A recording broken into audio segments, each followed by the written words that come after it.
Irmãos, boa noite.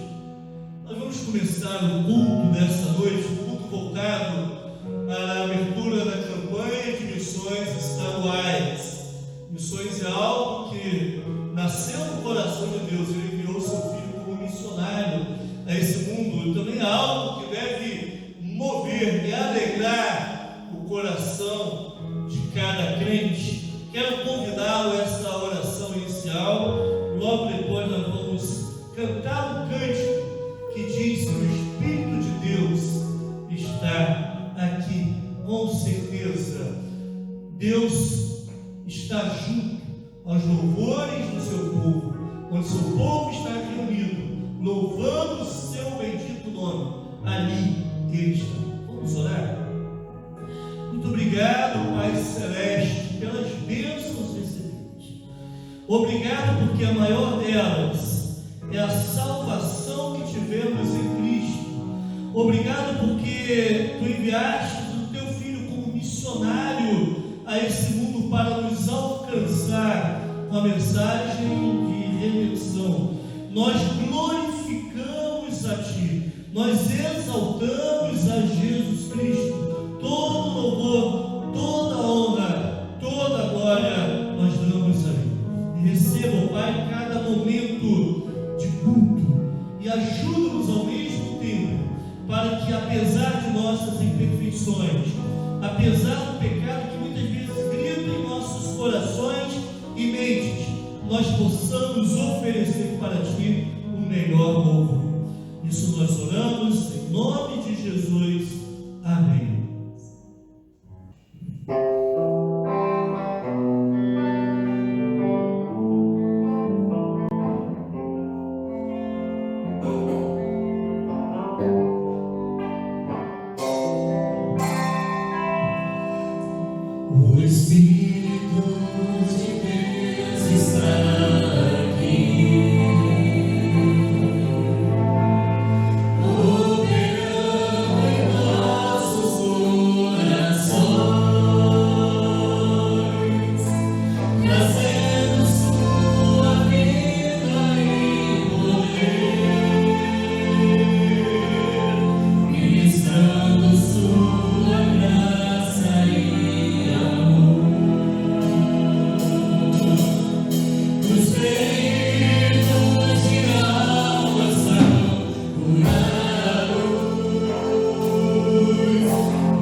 Nossos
capítulo 5, versículos 19 a 24.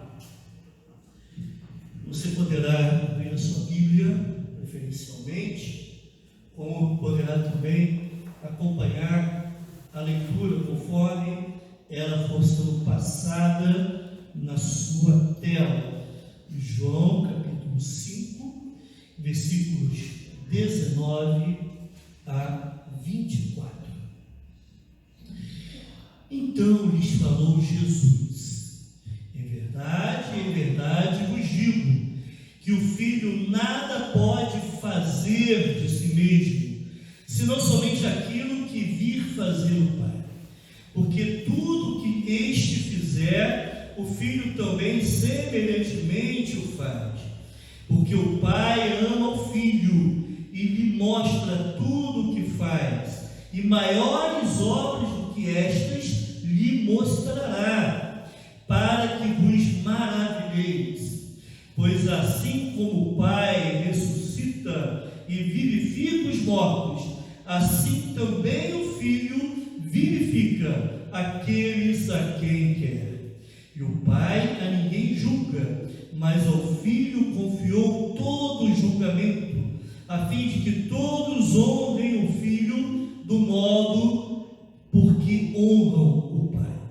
Que não honra o Filho, não honra o Pai que o enviou. E o versículo 24 nos diz: em verdade vos digo, quem ouve a minha palavra e crê naquele que me enviou, tem a vida eterna. Não entra em juízo, mas passou da morte para a vida. Vamos levar esse bom nome do nosso Senhor e Salvador Jesus Cristo. Quando acabar o culto, onde você estiver, leva tu contigo o nome, o doce nome do nosso Salvador. Vamos louvar o Senhor por si.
estado de saúde dela, oramos por ela, mas nós não sabíamos se no domingo como que estaria a situação dela. Hoje é sexta-feira de novo, estamos gravando aqui o culto e graças a Deus tivemos boas notícias hoje à tarde, e também da irmã Priscila, esposa do pastor Douglas, uma situação difícil, e ela demonstrou uma boa resposta hoje à tarde também, com os médicos, as solicitações que os médicos fizeram para ela. Então eu gostaria que nós estivéssemos agradecendo de uma forma especial, irmãos, pela recuperação da vida, da saúde da irmã Jaqueline, e também continuar orando por ela, para que ela se estabeleça plenamente. E vamos continuar orando pelo caso da irmã Priscila. Ela ainda está em estado grave, porém agora uma perspectiva melhor. Ambas irmãs, elas foram, de uma certa forma, desenganadas. Os médicos prepararam as famílias para um desenlace que aos olhos humanos não seria melhor, mas em todo o tempo, irmãos, Deus é bom. Deus continuaria sendo bom mesmo que quisesse levá-las para estar com eles na eternidade, levá-las para si, mas aprove a Deus agir de forma abençoadora na vida delas, na vida dos seus familiares e na vida das igrejas em que elas são membros. Também vamos lembrar da irmã Dora, da irmã Janaína, da irmã Marilda, da irmã Lourdes, da irmã Ana Cleta, problemas de saúde. Também vamos orar pelos pedidos da irmã Janaína, do irmão Fábio Barros, da irmã Alenice, da irmã Suelen Robin, da irmã Suelen Pereira, da irmã Vânia, Wendel, Vladimir, Eleomar, Marinete, e pela vida de uma vizinha nossa, chamada Selma, que pediu que nós estivéssemos orando por ela também. Vamos orar pelos pedidos do Alexandre, da Carol e da irmã Márcia Flores. Também temos alguns motivos de gratidão e vamos agradecer ao Senhor por isso também, irmãos.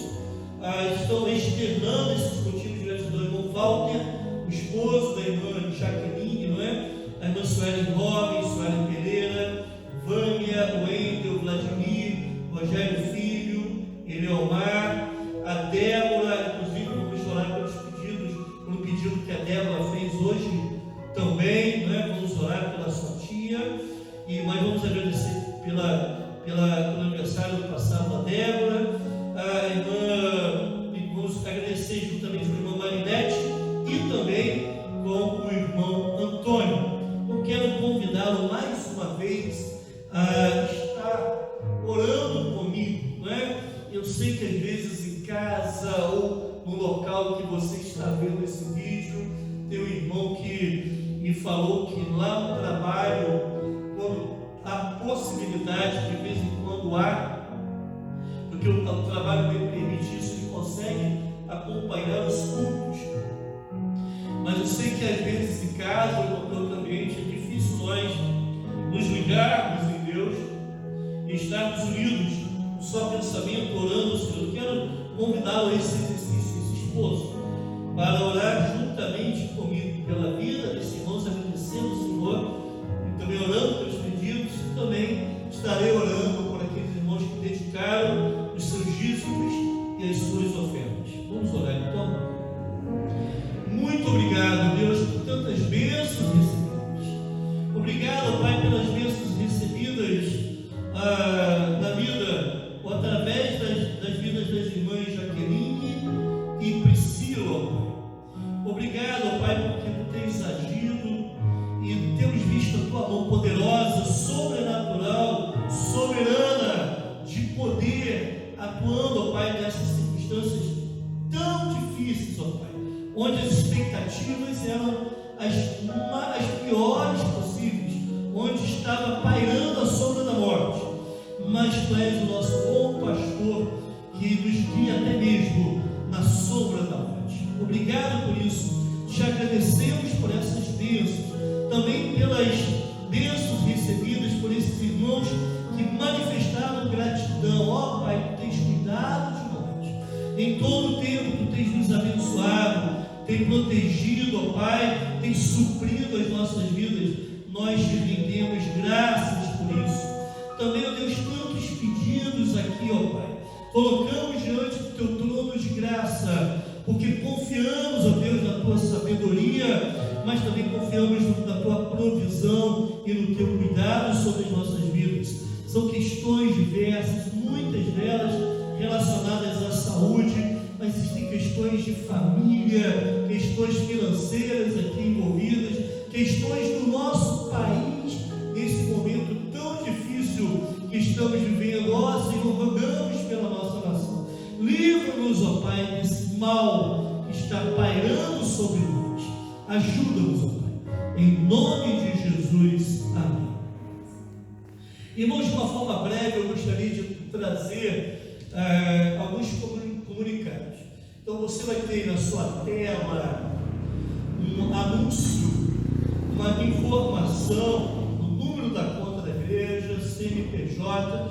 Caso você prefira fazer depósito bancário ou transferência bancária, tem essas informações aqui. Eu quero deixar claro que isso é um privilégio para os membros da Igreja Batista em Nova Suíça. Mas se você sentir no seu coração membros de outra igreja, então não membros de igreja nenhuma, o desejo de contribuir, aí está a forma como você pode fazer essa contribuição para o sustento dos ministérios da Igreja Batista em Nova Suíça.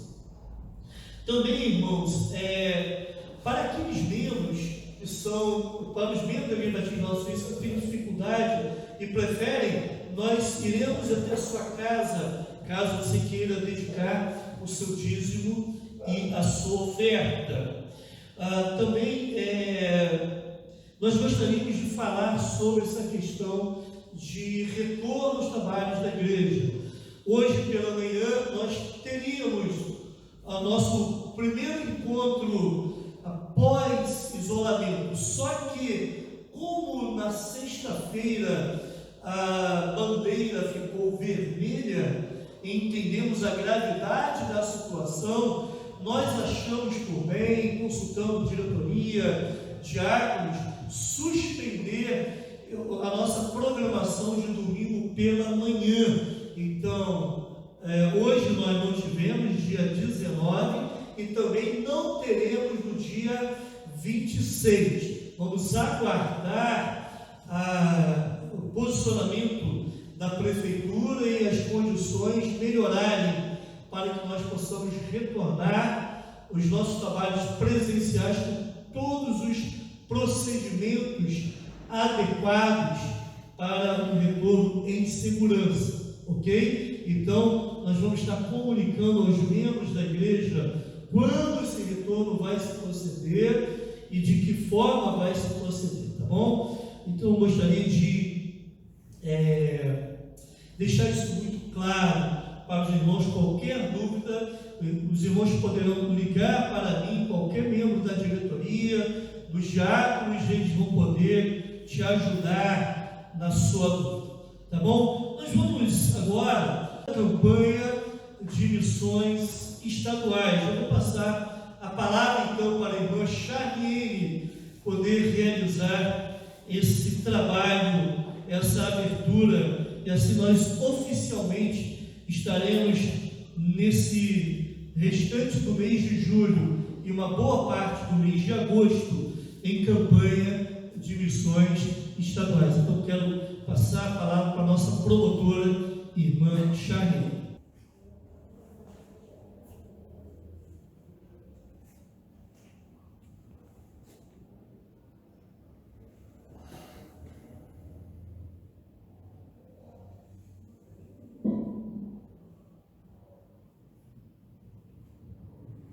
Sou descendente de Jacó, da cidade de Sicar. Certo dia saí da minha casa por volta do meio-dia. Fui até a fonte de Jacó, para encher o meu cântaro. Saí. Os poços no Oriente são assim, tipo uma área social, onde as pessoas se encontram, bate-papo. Por isso, resolvi sair neste horário, porque eu sou uma mulher meio irregular e não queria ter contato com outras pessoas. Mas o que eu não sabia era que nesse dia encontraria um homem que mudaria minha vida para sempre. Quando cheguei, estava lá ele, um judeu. Pediu para que eu lhe desse água. Não entendi nada. Perguntei para ele: você, um judeu, me dirigindo a palavra? Logo eu, uma mulher e ainda samaritana. Apesar de ser descendente de Jacó, nossos povos eram inimigos.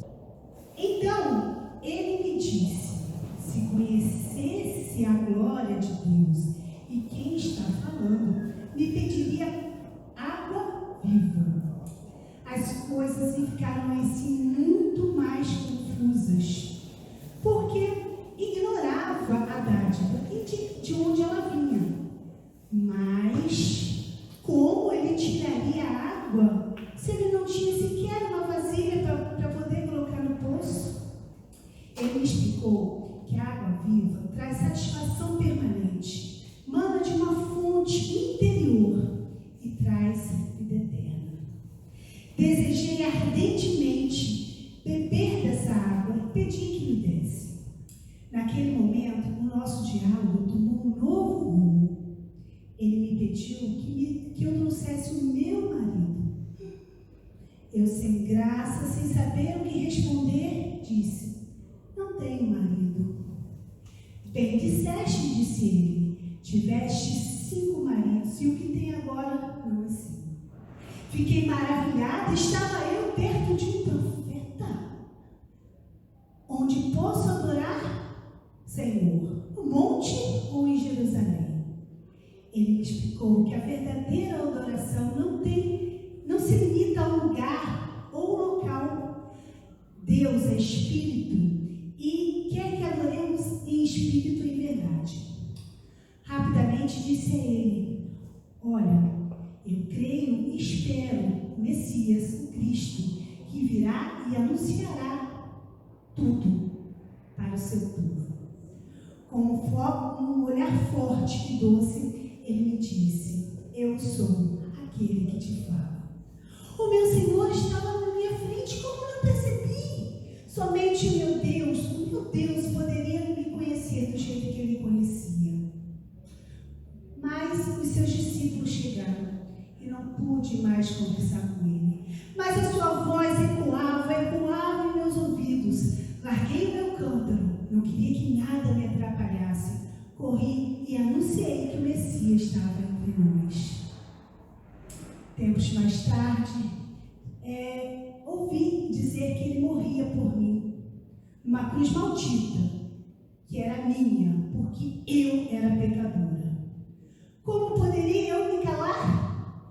Pois todos precisam saber que ele é o Messias, o Salvador, que secou as minhas lágrimas e, não olhando para o meu pecado, me amou. Levou minha cruz e minha tristeza, e a sua vitória declarou ao mundo.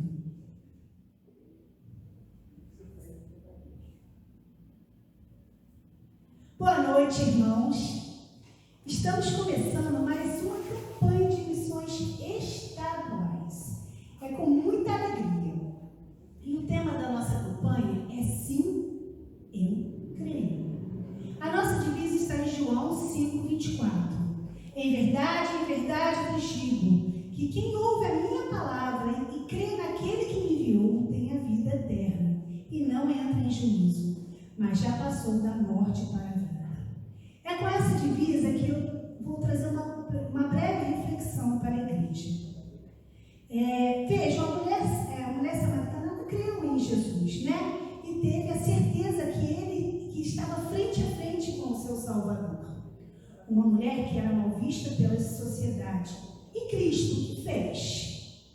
Ele demonstrou amor, oferecendo água viva. E como essa mulher se portou? depois de crer em Jesus, ela largou o seu cântaro e foi anunciar que o Messias estava entre eles. Ela estava com seu coração cheio da graça de Deus, mas não guardou para si. E nós, irmãos, o que temos feito? Estamos guardando a graça de Deus só para nós? Quantas pessoas estão esperando ter um encontro com Jesus para terem suas vidas transformadas? E de quem é a missão? É minha, é sua, é da igreja. A Junta de Missões Estaduais tem trabalhado através das capelanias, fortalecimento e implantação de igrejas e evangelismo pessoal.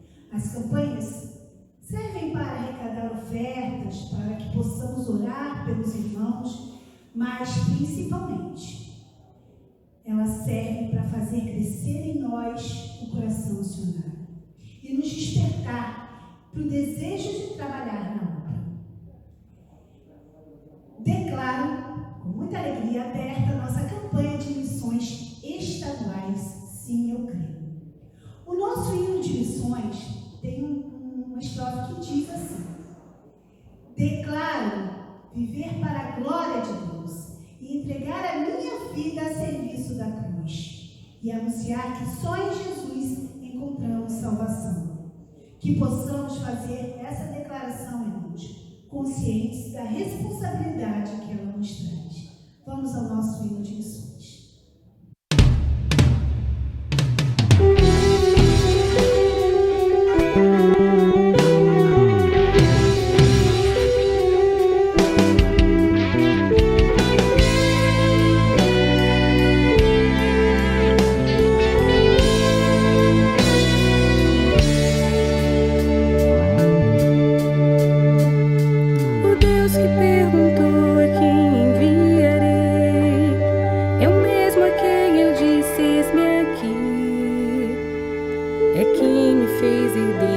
Através de Jesus Cristo, e reina lá no céu, onde estarei quando isso aqui passar. É o Deus do impossível, o autor da salvação, quem me convoca a trabalhar. É dele a garantia que a palavra é minha vida, e o seu agir quem me impedirá.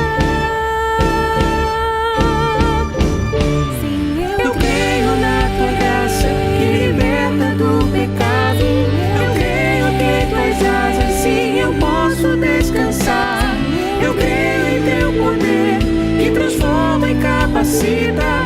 Meu Deus pode agir em mim. Eu creio na tua graça que liberta do pecado. Eu creio que em tuas asas sim eu posso descansar.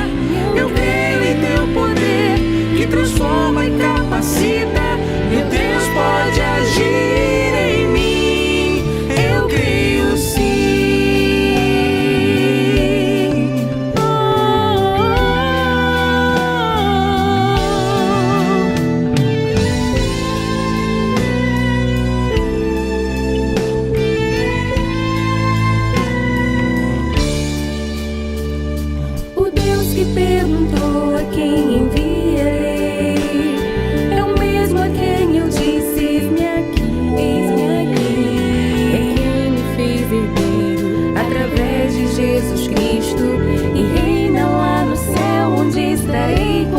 Aqui passar, é o Deus do impossível, o autor da salvação, quem me convoca a trabalhar.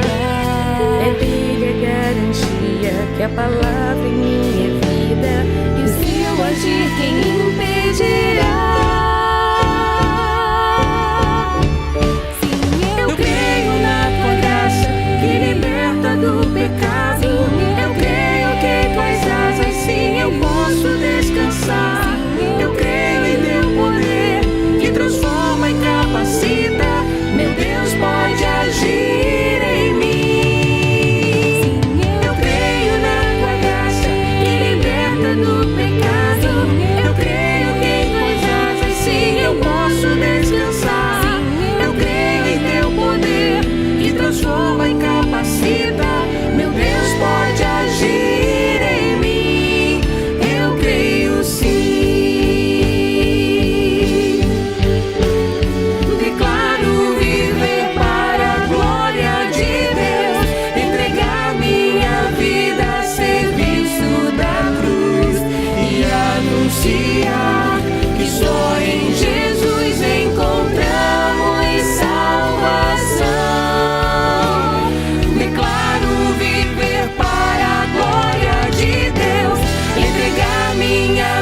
vida a serviço da cruz e anunciar que só em Jesus encontramos salvação.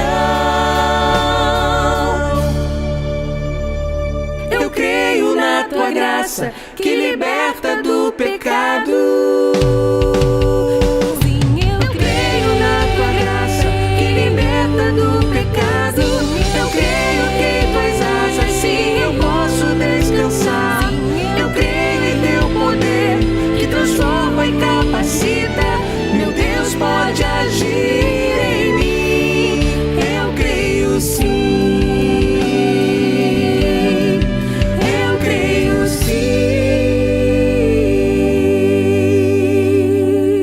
Irmãos, nós vamos ter agora um vídeo preparado pelo Ministério Infantil da nossa igreja, também voltado para esse tema missionário. Então vamos acompanhar com muito interesse e também com essa vontade de nos abrirmos mais para a atividade, para o trabalho missionário, para orarmos por missões, para nos preocuparmos com missões, mas também para contribuirmos financeiramente no sustento do trabalho missionário. Tá bom? Então vamos acompanhar esse vídeo que vai ser passado agora. O plano perfeito.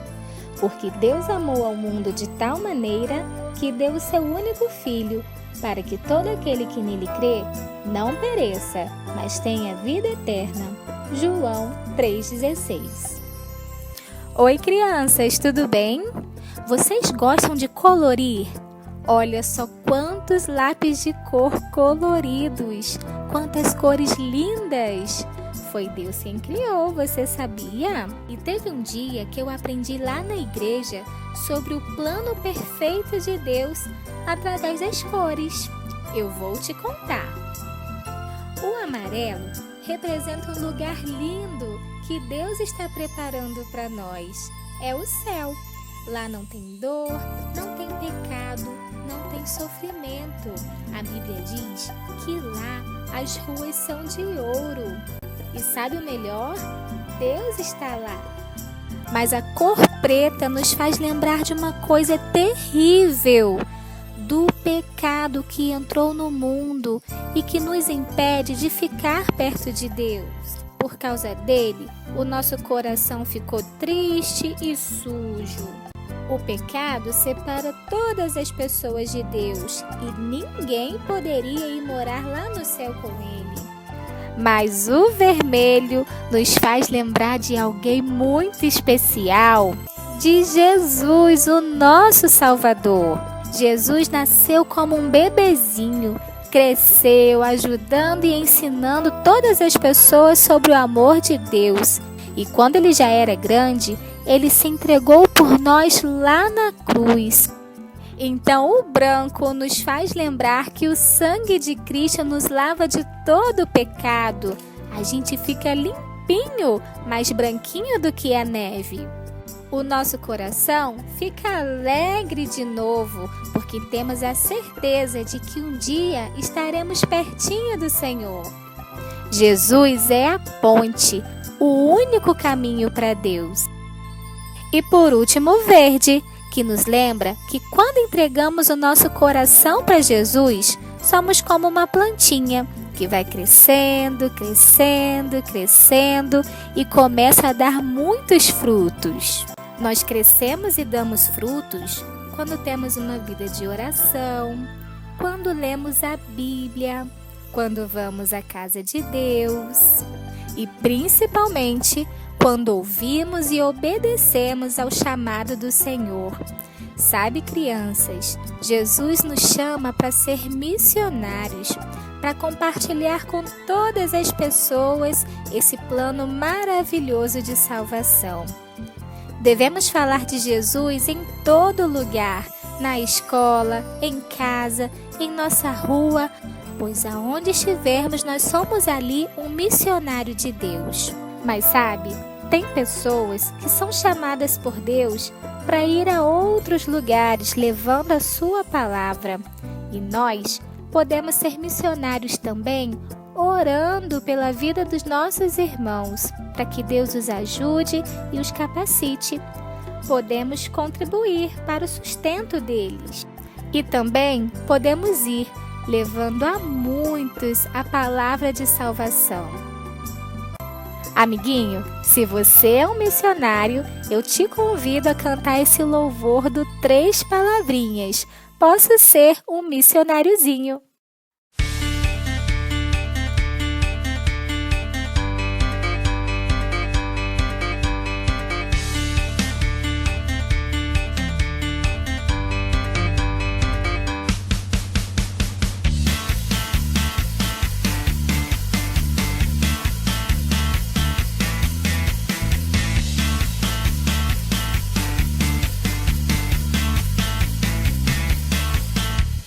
Posso ser um missionáriozinho e falar de Cristo ao companheirinho. Posso trabalhar em minha escola, manda-nos por Senhor. Posso ser um missionáriozinho e falar de Cristo ao companheirinho. Posso trabalhar em minhas férias, manda-nos por Senhor.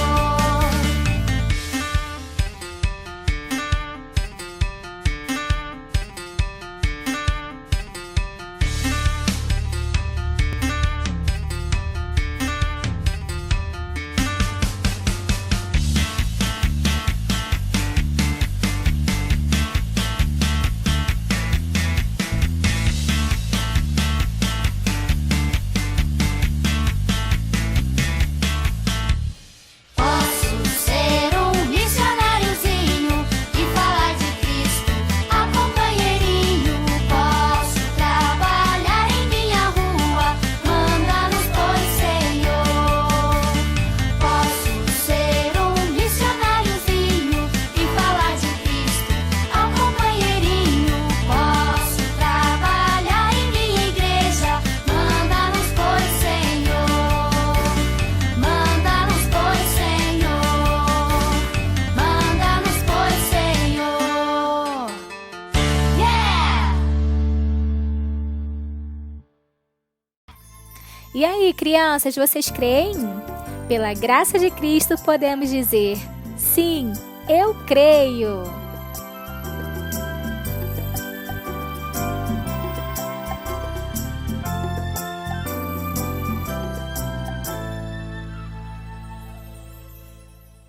Qual é a nossa fonte de vida? Qual é a sua fonte de vida?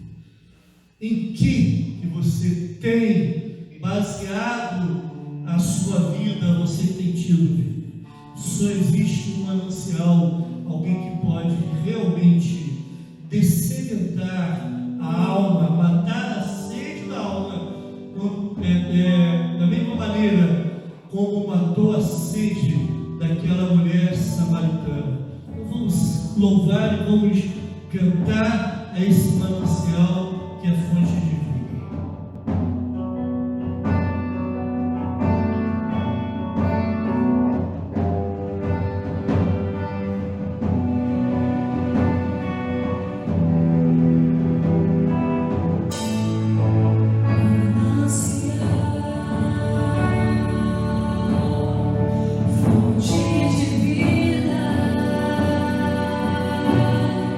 De onde eu preciso e quero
Olá, amados irmãos da Igreja Batista em Nova Suíça, nossa querida Ibens. Um grande abraço a todos aí. Obrigado, pastor Willis, irmã Charliene, promotora de missões, por essa oportunidade de estar aqui compartilhando aquilo que Deus tem feito no estado do Rio de Janeiro através dos nossos missionários. Nós estamos já na 5ª campanha agora sobre a minha gestão no tempo que eu estou como coordenador, e nós temos visto a cada ano o crescimento, o envolvimento das igrejas e dos projetos missionários. Então, eu quero começar agradecendo à igreja por nos dar essa oportunidade, por estar fazendo a campanha, por estar engajada na obra missionária no estado do Rio de Janeiro.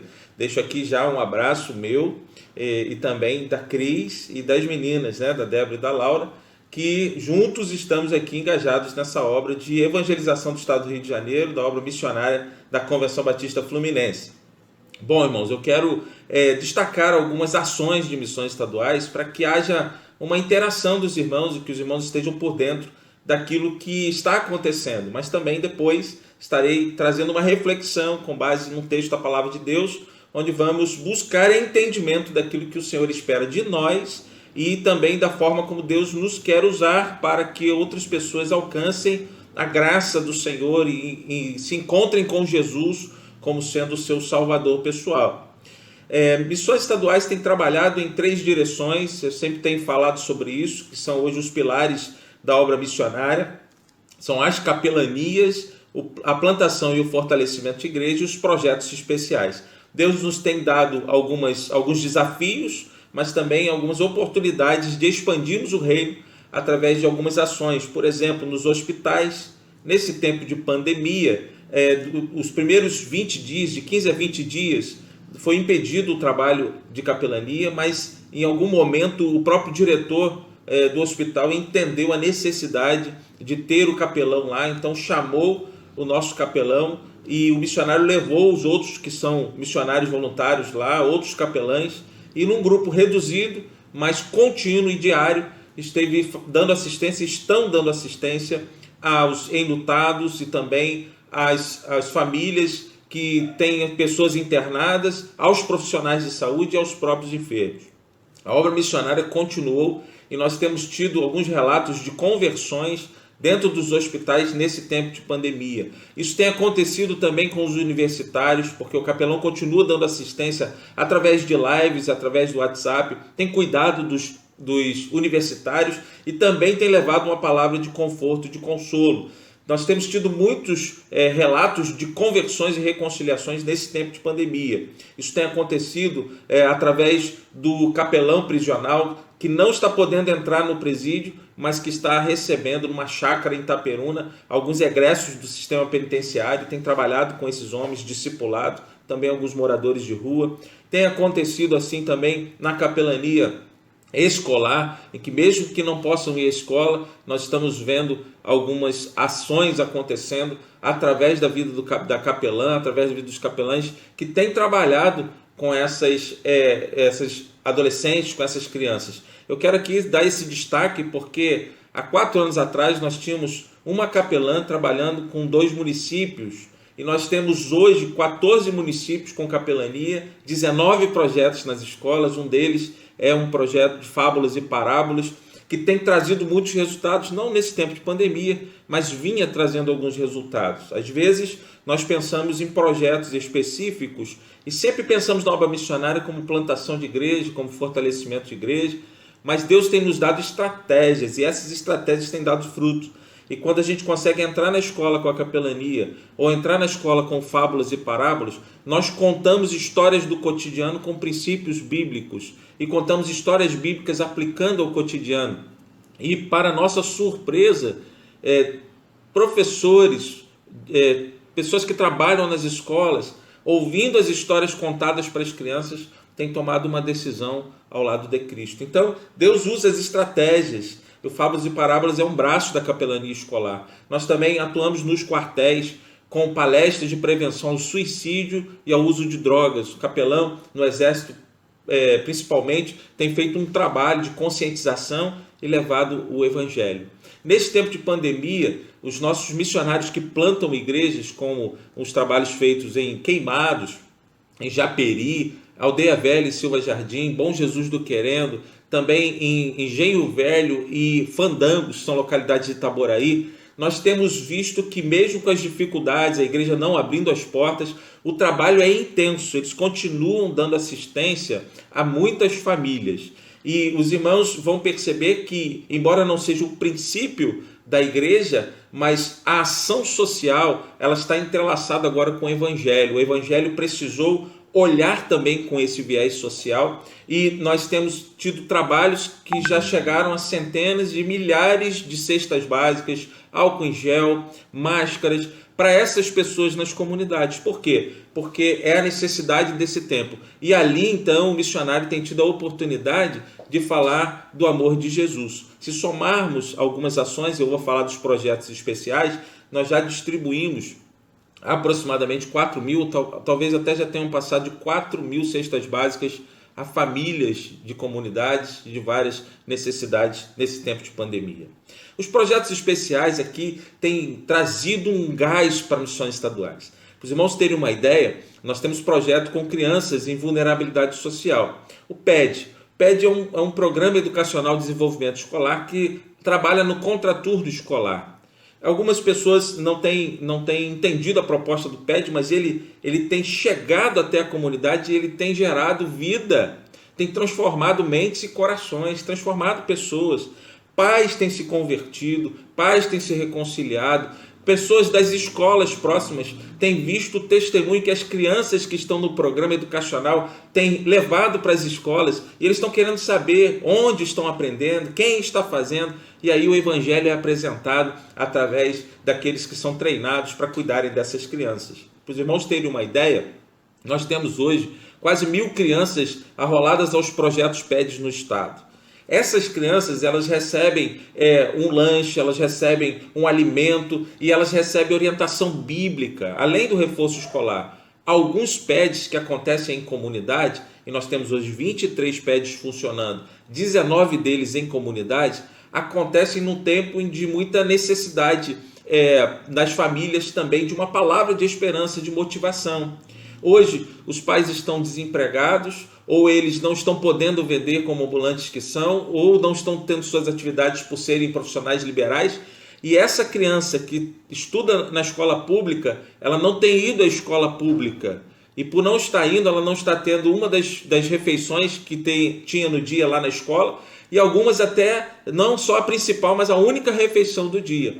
E agora essa criança está dentro de casa com todos os seus irmãos, com seu pai desempregado. Essa foi a situação que a pandemia nos trouxe. E esses missionários que atuam nos projetos da comunidade têm olhado as necessidades dessas crianças, têm interagido com essas famílias. Para os irmãos terem uma ideia, em Nova Iguaçu, nós temos um missionário que trabalha com a comunidade do Tinguazinho. Tinguazinho é uma comunidade que tem lá, por exemplo, uma casa de palafita, como nós vemos lá no Amazonas, como vemos em outras regiões do Brasil. Lá temos essa realidade. 150 crianças estão enroladas nesse projeto, que tem reforço escolar, musicalização infantil, esporte, uma série de atividades ali.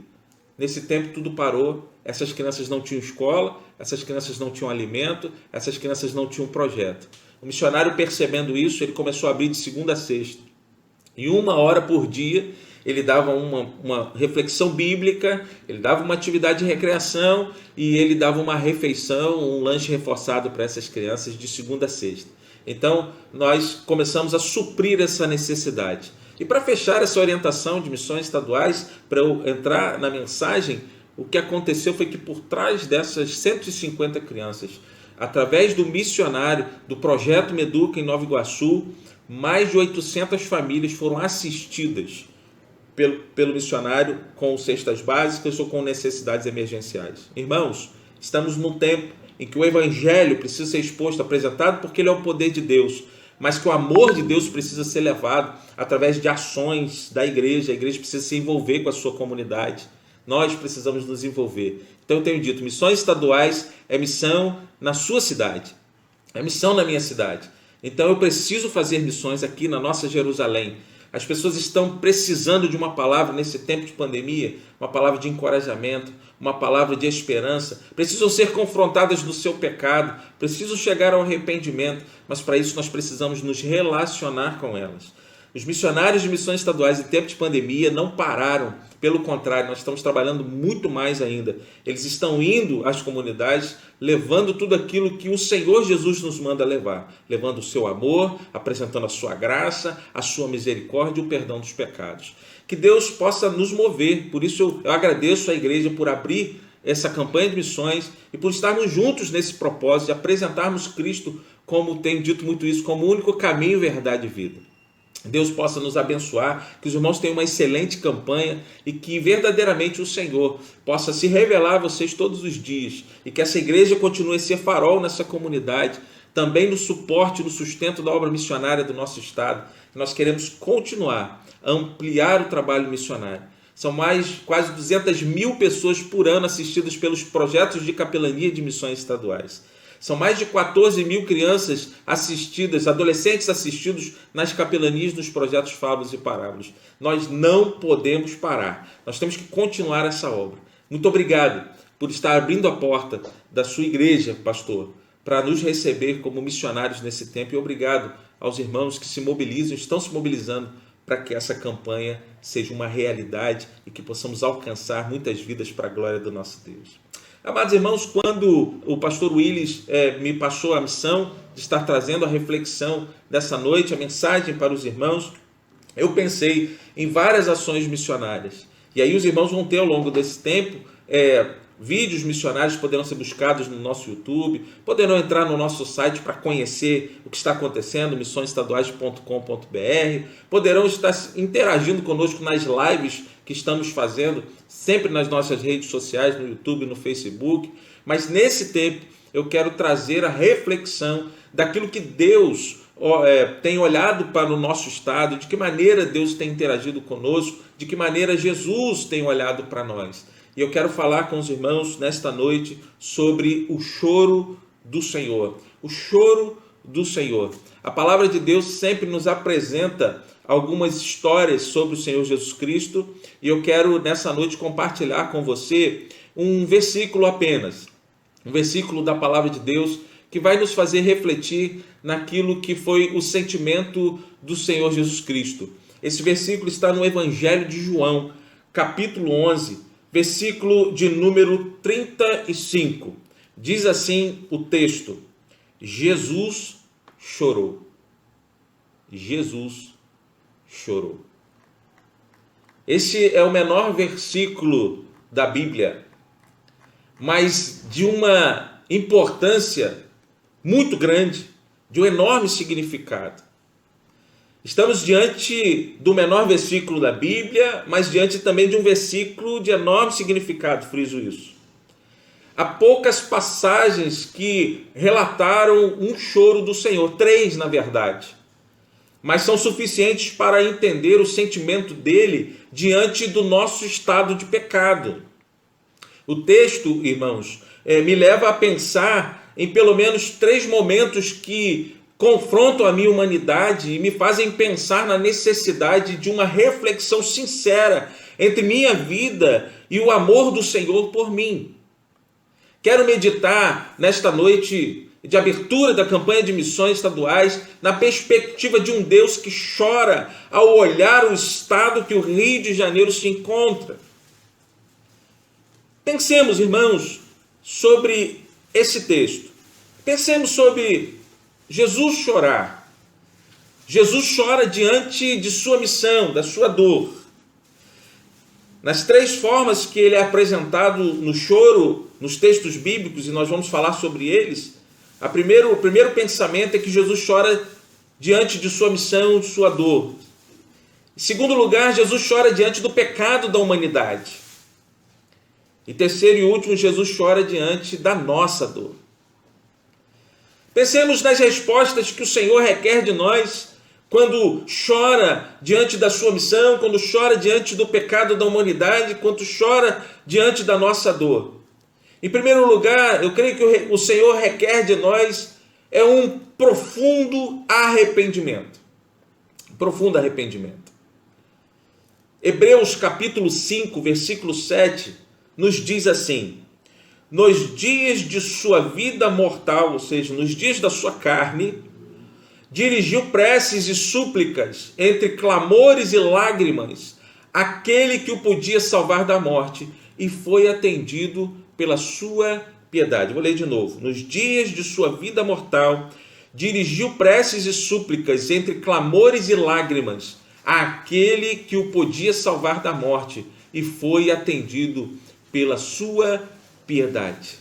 Era diante da morte que Jesus, em sua humanidade, recorria ao Pai. Tem um teólogo metodista chamado Adam Clarke, e sobre esse texto ele diz algo bem interessante. Ele diz assim: para ele que foi capaz de salvá-lo da morte, que ele ainda suportou, em obediência à vontade de seu Pai, e sendo ouvido naquilo que ele particularmente temia, está falando de Jesus aqui, quando o copo lhe foi oferecido primeiro, havia diante dele aquela imagem horrível de uma morte dolorosa, vergonhosa e amaldiçoada, que o levou a orar condicionalmente contra ela. É aquele contexto em que Jesus diz: Pai, se possível for, aparta de mim este cálice. Pois se ele desejasse, seu Pai Celestial teria enviado a ele mais de 12 legiões de anjos para tê-lo libertado. Mas o que ele mais temia era o peso da justiça infinita, o ser machucado e afligido pela mão do próprio Deus. Comparado isso, tudo o mais era um mero nada. E, no entanto, ele teve tanta sede de ser obediente à justa justiça de seu Pai e de dar até sua vida pelas ovelhas. Olha, diante do choro, diante da dor, do pecado que ele teria sobre ele lá na cruz, Jesus então roga ao Pai, mas escolhe ser obediente. Salmo 51, versículo 17 nos diz assim: os sacrifícios que agradam a Deus são um espírito quebrantado e um coração quebrantado e contrito, ó Deus, não desprezarás. Aqui a ideia de Jesus no texto é uma ideia de contrição, e o Salmo nos apresenta a necessidade desta contrição. E contrição, irmãos, é o arrependimento sincero e completo dos pecados cometidos. Disse da pessoa arrependida que ela está contrita. Quando estamos no culto cristão, a contrição ele é um ato que envolve pelo menos 3 elementos. É o convite à contrição, ao arrependimento, a oração de confissão e a absolvição, que é dada por Jesus ao perdoar os nossos pecados. John MacArthur, ele faz uma análise deste versículo, e ele ao analisar esse versículo, ele afirma que era sim o Cristo que orava aqui nesse texto e que chorava na presença do Senhor, mas destaca que ao antecipar a dor do pecado que traria sobre si, Jesus sentiu a dor e a tristeza. E aí MacArthur vai dizer que nesse momento aqui de choro, Jesus é aquele que o profeta Isaías narra no capítulo 52, versículo 14, quando ele nos diz: muitos, porém, ficaram espantados quando viram. O seu rosto estava tão desfigurado que mal parecia humano. Por seu aspecto, quase não era possível reconhecê-lo como homem. Isso na versão NVI. Irmãos, por isso iniciei este tópico frisando que o que Deus espera de nós é, em primeiro lugar, um profundo arrependimento. Segundo registra essa carta de Hebreus, as lágrimas vieram juntamente com uma veemente súplica a Deus. Claro, não precisamos chorar para que o Senhor nos ouça, mas neste momento, neste fragmento aqui da palavra, fica transparente que ele é sensível aos nossos corações arrependidos, irmãos. Ele quer que nossas orações sejam uma expressão daquilo que somos em nossa profundidade, não de forma superficial.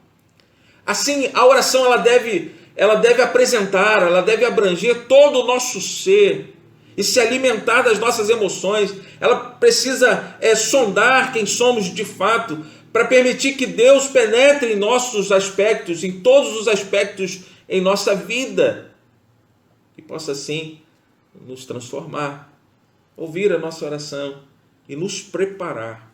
Era o que Jesus estava aqui nesse primeiro momento de choro. Mas, irmãos, a segunda resposta que o Senhor requer de nós é que firmemos nossos passos. O texto de Lucas, capítulo 19, versículos 41 e 42, nos diz assim: aproximando-se ainda mais, Jesus contemplou Jerusalém e chorou sobre ela, dizendo: ó, se também tu, ao menos neste dia que te é dado, conhecesses o que te pode trazer a paz, mas não, isto está oculto aos teus olhos. Irmãos, só no Evangelho de Lucas encontramos o registro do choro de Jesus, só aqui, nesse contexto. Há outras duas passagens sobre lamento de Jesus por Jerusalém, mas não havia choro. E esse momento aqui de Jesus, este lamento, ele antecede a entrada triunfal em Jerusalém, onde Jesus sabia que havia uma superficialidade no coração das pessoas. Como diz, mais uma vez citando MacArthur, ressaltando que a mesma multidão que o acolheria na entrada seria a que pediria a sua morte. E sobre a passagem, esta passagem bíblica, a Bíblia de Genebra, ela descreve algumas coisas interessantes sobre os versículos 41 e 42. Ela diz: vendo a cidade, chorou. Nesta ocasião, Jesus chorou audivelmente. As pessoas ouviram o choro de Jesus, pois ele era capaz de ver aquilo que a multidão não conseguia enxergar. Irmãos, o Senhor estava enxergando o terrível destino de Jerusalém nas mãos do exército romano, 40 anos depois, quando aquele momento passasse. Ele sabia que o povo sofreria, por isso ele fala de guerra. Lucas registra o lamento de Jesus quando chegou perto da cidade, porque Jesus sabia que a emoção das multidões não correspondia à genuína percepção espiritual e que as ações levadas a efeito trariam inevitavelmente a guerra e não a paz. E no versículo 42 ainda, a Bíblia de Genebra nos apresenta a ideia que ele diz: se conheceras o que é devido à paz. Ah, se conheceras o que é devido à paz. Isto é, as coisas que os líderes e o povo necessitavam saber a fim de impedir a calamidade e assegurar prosperidade e paz, eram requisitos que Deus esperava dos judeus, a fim de poder honrar plenamente como nação e transformá-los em seus representantes para as nações da terra. Mas não era isso que Jesus via, por isso ele lamenta e por isso ele chora de uma forma que as pessoas pudessem ouvir o seu choro. Para nós hoje é preciso observar o olhar de Jesus para a nossa condição. Se eu pudesse aqui usar uma alegoria, eu diria que hoje Jesus poderia estar lá no alto do Corcovado, onde fica a estátua do Cristo Redentor, olhando para a cidade do Rio de Janeiro e chorando diante da condição do povo, e por que não dizer de nossas igrejas diante da necessidade do arrependimento do povo. Jesus chora audivelmente, agora por causa do pecado do povo, agora por causa da humanidade que estava perdida sem Cristo. Chorou diante da sua missão, da sua dor, e chora agora diante do pecado da humanidade. Mas continuando a ideia do texto, eu quero agora chegar no texto que nós lemos, no texto Jesus chorou. Em terceiro lugar, a resposta que o Senhor requer de nós, eu creio que seja uma confiança irrestrita. O texto Jesus chorou está no contexto de João capítulo 11, E eu vou ler então as passagens do 32 até o versículo 36 para compreendermos o que está acontecendo. O texto diz assim: quando, porém, Maria chegou onde Jesus estava e o viu, lançou-se aos seus pés e disse-lhe: Senhor, se tivesse estado aqui, meu irmão não teria morrido. Ao vê-la chorar assim, como também todos os judeus que a acompanhavam, Jesus ficou intensamente comovido em espírito e, sob o impulso de profunda emoção, perguntou: onde o puseste? Responderam-lhe: Senhor, vinde ver. Jesus pôs-se a chorar. Observaram por isso os judeus: vede como ele o amava. O episódio aqui é da morte de Lázaro. E durante esse episódio, Jesus chora depois de ver o cadáver de um amigo próximo. Eu vou falar aqui agora de algum entendimento sobre esse texto, depois nós vamos fazer uma reflexão sobre o que o texto realmente nos diz. As lágrimas nos lembram o amor que Deus tem para conosco, dizem alguns sobre o texto. Elas nos mostram como Jesus sofre ao nos ver sofrer. Ele deixa transparecer sua verdadeira compaixão e chora diante da dor de seus amigos. Mas Cristo, luz das trevas, transforma a lágrima de tristeza em lágrima de alegria, ressuscitando Lázaro. Essa é a ideia que nós temos quando nós vemos o texto que diz que Jesus chorou, no contexto em que ele tinha sido avisado que Lázaro estava doente, e antes então dele poder chegar para curar, ele fez outras coisas que estavam no seu roteiro de trabalho, ele sabia qual seria o fim dessa história, e então, dias depois, quando ele chega na localidade onde Lázaro estava, ele já havia sido morto e já havia sido colocado na sepultura. E aí foi esta a reação de Maria quando se encontra com Jesus, e ela vai lamentar. O choro aqui de Maria e dos judeus é um choro de lamento. Eu quero frisar aqui que a palavra grega para este chorar de Jesus em João 11 é a mesma palavra grega para o choro de Jesus em Lucas capítulo 19, quando Jesus chora por Jerusalém. Diferente da palavra grega para o choro de Maria e os amigos, que era de lamento pela morte. Não foi esse o choro do Senhor Jesus.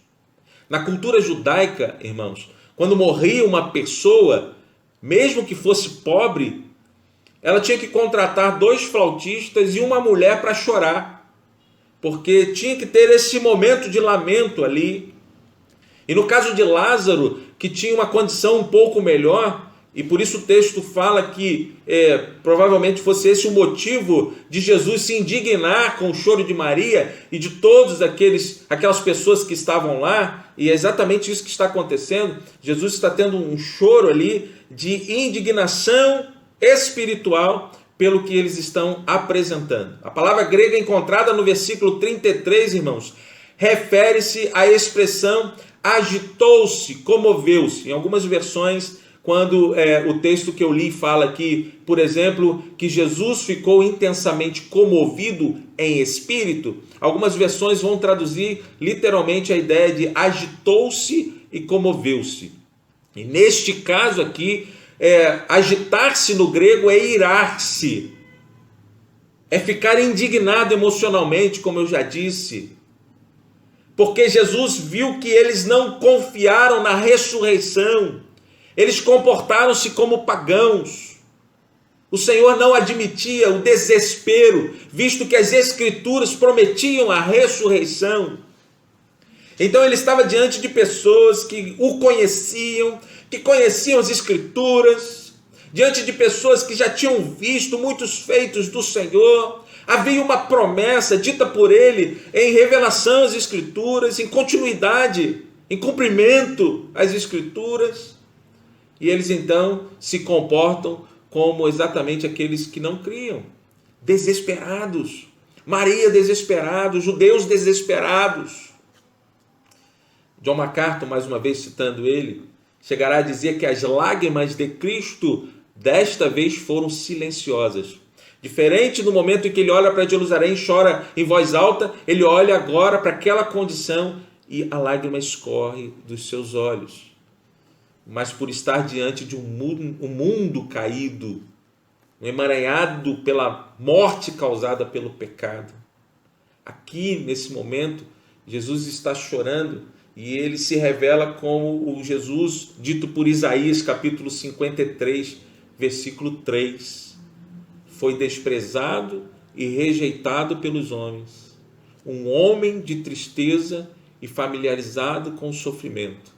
Como alguém de quem os homens esconderam o rosto, foi desprezado e nós não tínhamos em estima.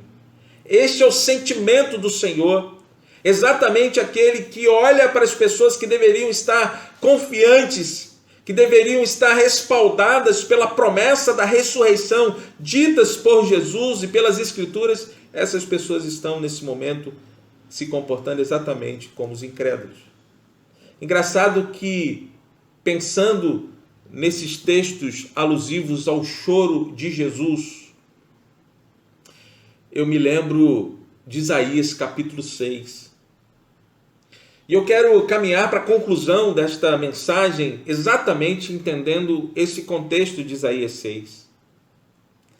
Ele diz assim, dos versículos 5 a 8. Então disse eu, ai de mim, pois estou perdido, porque sou um homem de lábios impuros e habito no meio de um povo de impuros lábios. Os meus olhos viram o Rei, o Senhor dos exércitos. Porém, um dos serafins voou para mim, trazendo na sua mão uma brasa viva, que tirava do altar com uma tenaz. E com a brasa tocou a minha boca e disse, eis que isto tocou os teus lábios, e a tua iniquidade foi tirada, e expiado o teu pecado. Depois disto, ouvi a voz do Senhor que dizia, a quem enviarei, e quem há de ir por nós? Então disse eu, eis-me aqui, envia-me a mim. Amados irmãos, diante de um Senhor que deu a vida por nós, diante de uma obra completa e perfeita, que não foi um plano B, mas foi criada desde a eternidade, desde o início de todas as coisas. Nós temos um Jesus que chora diante da sua missão, porque estava sobre ele o castigo que nos traz a paz, estava sobre ele, como diz o texto, estava sobre ele o pecado, estava sobre ele as enfermidades, estava sobre ele a dor, e ele chora nesta condição. Mas ele diz, contudo seja feito, Pai, a tua vontade. Jesus chora diante do pecado da humanidade, ele olha para o estado do Rio de Janeiro, ele olha para Nova Friburgo, como olhou para Jerusalém e diz, vocês não estão entendendo. Ah, como eu gostaria que vocês compreendessem para que houvesse paz, para que vocês fizessem cumprir aquilo que eu tenho como propósito para a vida de vocês, como eu queria que vocês entendessem que eu os amei primeiro. Mas estamos também diante de um Jesus que chorou diante da nossa dor pelo nosso estado de pecado. Quando a Bíblia fala que Jesus chorou, ele olha a condição do povo que estava ao redor do sepultamento de Lázaro e ele vê que não havia entendimento e confiança plena de que ele era a resposta, de que ele era a ressurreição e a vida, de que é crendo nele que nós teremos vida eterna. A campanha esse ano trabalha o texto de João 5,24. Em verdade vos digo que aquele que ouve a minha palavra e crê naquele que me enviou tem a vida eterna e não entra em condenação, mas passou da morte para a vida. Eu queria convidar você a refletir, porque diante de um Jesus que olha e chora diante da missão, mas a cumpre, que chora diante do estado do Rio de Janeiro, diante do estado de Jerusalém, mas o ama, que diante do nosso estado, ele vê a nossa condição e ele diz, é preciso voltar, e é preciso se permitir ser tocado pelo Senhor, como Isaías foi tocado com a brasa viva tirada do altar, da presença do Senhor pelo anjo. Então nós precisamos restaurar de novo, todo dia, o nosso primeiro amor. Eu ouvi uma frase e quero concluir com ela. Conversando com um amigo do meu irmão, que não é cristão, que não é membro de nenhuma igreja, ele me disse, precisamos voltar constantemente ao dia da nossa conversão para nos lembrarmos da nossa missão. Precisamos voltar constantemente ao dia da nossa conversão para nos lembrar da nossa missão. Quando o Senhor Jesus olha para nós, ele nos vê, uma vez arrependidos, uma vez reconciliados com ele, como um instrumento poderoso de transformação de uma cidade, de um bairro, de uma cidade, de um estado, de uma nação, do mundo. A obra missionária começa aí, no seu coração, meu irmão. Por isso é preciso que nós nos reconciliemos diariamente com o Senhor e venhamos a nos permitir ser usados por Ele. Que nesta campanha Deus mova o teu coração, Deus consagre vidas, reconcilie pessoas, convença pessoas do seu pecado, que haja transformação de vida, mas que comece no seu coração, que todos os membros dessa igreja sejam missionários desse tempo e digam para o Senhor, eis-me aqui, Senhor, para ajudar o estado do Rio de Janeiro a sair da condição que está e declarar que Cristo é o Senhor de suas vidas. Meus amados, nós temos 12 milhões de pessoas no estado do Rio de Janeiro que ainda não conheceram a Jesus como Salvador, como diz um missionário nosso, que não estão sentados nos bancos das nossas comunidades de fé. Diante do choro de Jesus, eu lhe pergunto, qual a sua resposta para o chamado do Senhor nessa noite? Que Deus os abençoe rica e abundantemente, que seja uma semana na presença do Senhor. Eu quero orar por você. Deus, em nome de Jesus, abençoa esta igreja, abençoa o pastor Willis, abençoa a liderança, dá sabedoria à irmã Charliene na condução desta campanha e a cada família, Senhor, guarda-os, sustenta-os, mas acima de tudo, revele a eles, ó Deus, a tua vontade e transforme o que precisa ser transformado para que o Senhor seja exaltado e engrandecido. Que essa seja uma igreja missionária e que o teu nome seja engrandecido todos os dias neste lugar. Faz daí bens a oportunidade de ter, continuar a ser farol nesta comunidade e abençoar esta comunidade com o teu nome, o nome que é sobre todo nome. E é no nome de Jesus que eu oro. Amém e amém. Deus os abençoe, um grande abraço, uma excelente campanha, uma excelente semana para todos, em nome do Senhor Jesus. Muito obrigado, Deus, por essa palavra que ouvimos. Obrigado, Deus, pelo teu amor por nós. Obrigado por essa oportunidade que tivemos de cultuar a ti, ó Deus. Ó Senhor, aviva o coração dessa igreja, para que o ardor missionário seja sentido, para que essa igreja respire missões, porque essa é a grande missão que nós temos aqui nessa terra, para que proclamemos o Evangelho e mais adoradores surjam do teu bendito nome, Senhor. Ajuda-nos, ó Pai, nessa grande missão que nós temos. E agora, que o amor de Deus, que a graça do nosso Senhor e Salvador Jesus Cristo e a doce presença esteja com cada um de nós, com cada missionário espalhado nessa face da terra, e em especial no nosso estado. Em nome de Jesus, amém.